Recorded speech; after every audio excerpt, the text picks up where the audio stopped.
Olá, eu sou Aparecida Valiati e estou hoje aqui no 16º colóquio do PPGM Música da Universidade Federal do Paraná para apresentar o meu trabalho.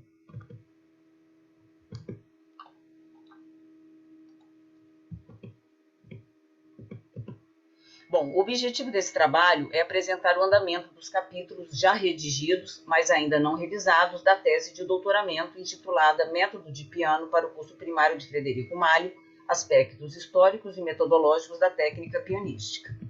Eu fiz um pequeno sumário para vocês verem o andamento da minha pesquisa. Já tem alguns capítulos já concluídos, outros em andamento, mas tudo isso ainda será revisado. Bom, então o cenário do mundo era o seguinte: com a segunda revolução industrial em andamento, mecanizou a produção, os transportes e a vida das pessoas, alterando costumes e a sociedade com profundos impactos na política, filosofia e nas artes. No cenário brasileiro, com a vinda da família real, o Brasil passa de colônia a Reino Unido, sendo necessário a implantação de uma infraestrutura cultural. Então surgem a Imperial Academia de Belas Artes, o Imperial Conservatório de Música e etc. E no cenário do piano, temos aí a evolução mecânica do piano, da técnica pianística e dos seus métodos de estudo. Os fundamentos teóricos aqui eu vou apresentar para vocês como é que a minha pesquisa foi categorizada. Quanto à finalidade, pesquisa aplicada, quanto ao procedimento, estudo de caso, quanto à abordagem, pesquisa qualitativa, quanto aos objetivos, pesquisa exploratória e quanto ao método, categorizado como lógico-formal. Então, sintetizando, a pesquisa é uma pesquisa exploratória aplicada em um estudo de caso, portanto, qualitativa, lógico-formal. Bom, então aqui eu vou apresentar as pedagogias que foram desenvolvidas para o ensino do piano, suas escolas.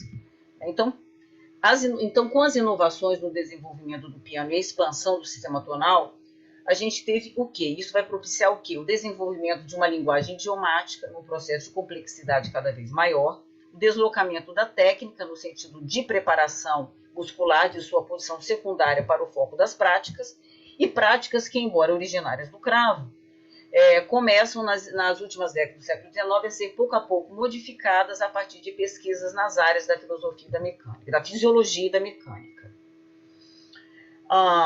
Bom, então, aí surgem as escolas, e essas escolas pedagógicas elas foram agrupadas por historiadores, entre eles o Kemper e o Kuchevitsky, segundo as seguintes premissas: nos instrumentos de teclado é necessário o controle da velocidade dos dedos ao baixar as teclas sob pressão, e no piano os músculos do braço que controlam o peso e a força despendidos neste ato, são os músculos do braço que vão fazer isso, e por outro lado, no cravo, o mais importante na técnica é a precisão na articulação e o toque da ponta do dedo na tecla.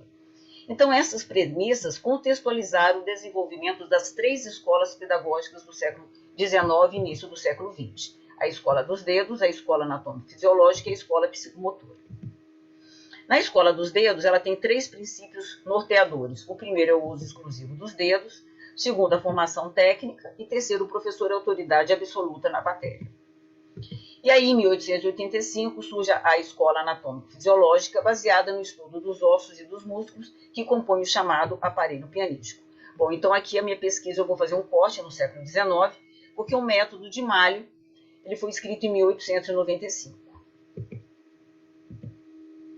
Bom, e por que falar do positivismo, né? Abordar o positivismo é muito importante para se entender algumas nuances contidas no método de Malho.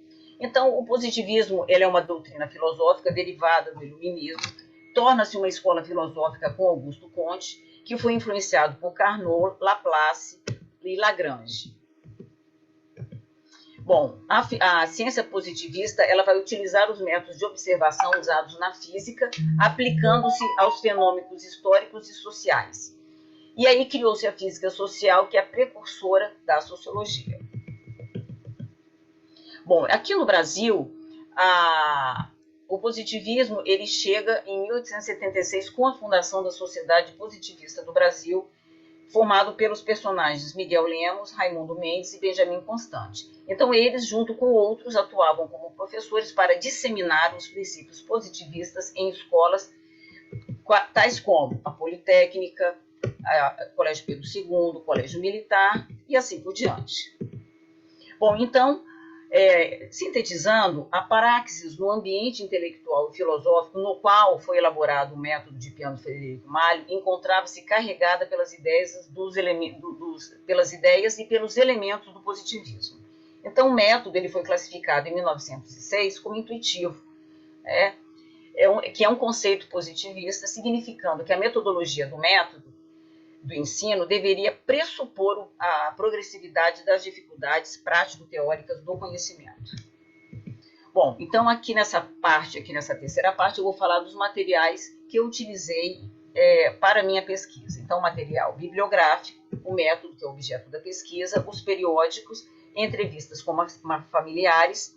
E na documentação biográfica, eu dividi essa documentação em 3 blocos, que um deles é um livretinho com um título de Frederico Malho, traços biográficos, a correspondência do Luciano Gallet com Frederico Malho e os periódicos.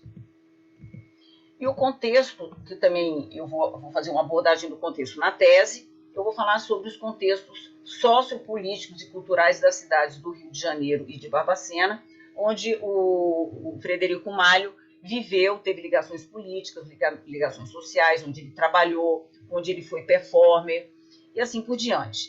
E também falar lá na tese um pouquinho sobre o piano, o contexto desse piano na sociedade, no ambiente em que viveu o personagem Frederico Malho. Bom, o piano, ele chega no Brasil com a família, depois da chegada da família real e da corte, e essa vinda vai ocasionar um desenvolvimento e uma mudança muito grande para a cidade do Rio de Janeiro, impulsionando a urbanização e a europeização da cidade do Rio de Janeiro.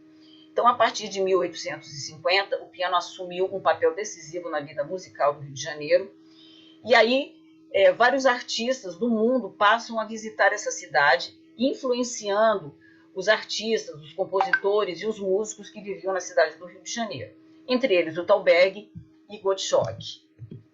Bom, então no início do século XX, o piano se transformou num integrante indispensável dos pequenos conjuntos instrumentais que se apresentavam nos foyers dos cinemas antes das sessões. E quem era esse Frederico Malho? Bom, o personagem da minha pesquisa. O Frederico Malho, ele nasceu no Rio de Janeiro em 1863 e faleceu em 1926 e era filho de Vicente Malho e Luísa Malho. Vicente Malho era o retratista da família imperial. Bom, ele estudou no Conservatório Imperial de Música, foi aluno de Henrique Alves de Mesquita, Cavalier d'Arbille e Hugo Bussemeyer, e depois desenvolveu-se por si só. Malho fez muitas coisas, ele foi regente de orquestra, fundador da Academia Livre de Música e do Conservatório Livre de Música. Ele também foi o único artista brasileiro agraciado por Pedro II com título e honras de pianista e organista imperial. Ele também viveu por 9 anos em Barbacena, atuando como professor, e foi lá que ele fundou, por iniciativa própria, o primeiro conservatório de música do estado de Minas Gerais. Ele escreveu 86 obras publicadas em manuscritos e tinha uma escola de música no Rio de Janeiro chamada Ginásio de Música. E o método? Vou falar um pouquinho do método agora. Bom, o método ele foi escrito em 1895 e lançado pela Casa Vieira Machado e Companhia. E ele foi idealizado como parte do processo de criação e implantação do Conservatório de Música de Barbacena. Ele foi aprovado pelo Conselho Superior de Instrução Pública em 10 de agosto de 1896 e publicado no órgão oficial em 22 de setembro do mesmo ano. Bom, fisicamente o método é composto de 36 páginas, sendo 4 pré-textuais, 30 textuais e 2 pós-textuais. Esses dados eles estão sistematizados na tese em 2 quadros, tá? Eu vou apresentar agora. Bom, nos agradecimentos, o autor ele insere informações muito importantes referente às bases teóricas e pedagógicas do seu método. Tal trabalho não tem o valor da originalidade e dificilmente se poderia ser original hoje na composição de um método de piano.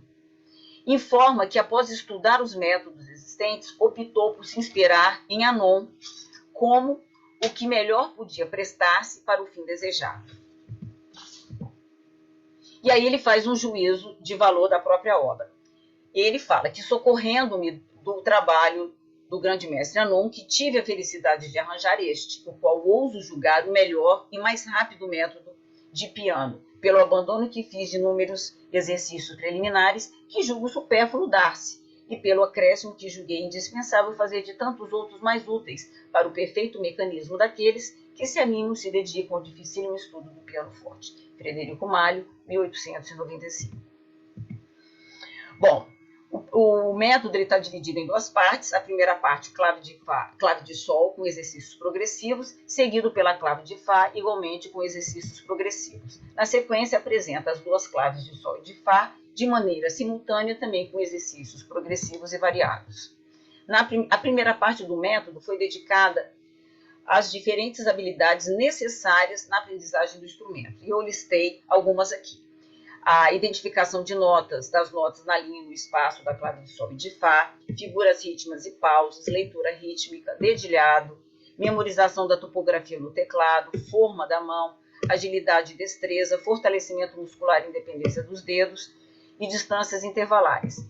A segunda parte do livro é dedicada ao trabalho de escalas maiores e menores e seus respectivos arpejos, ambos no ciclo das quintas.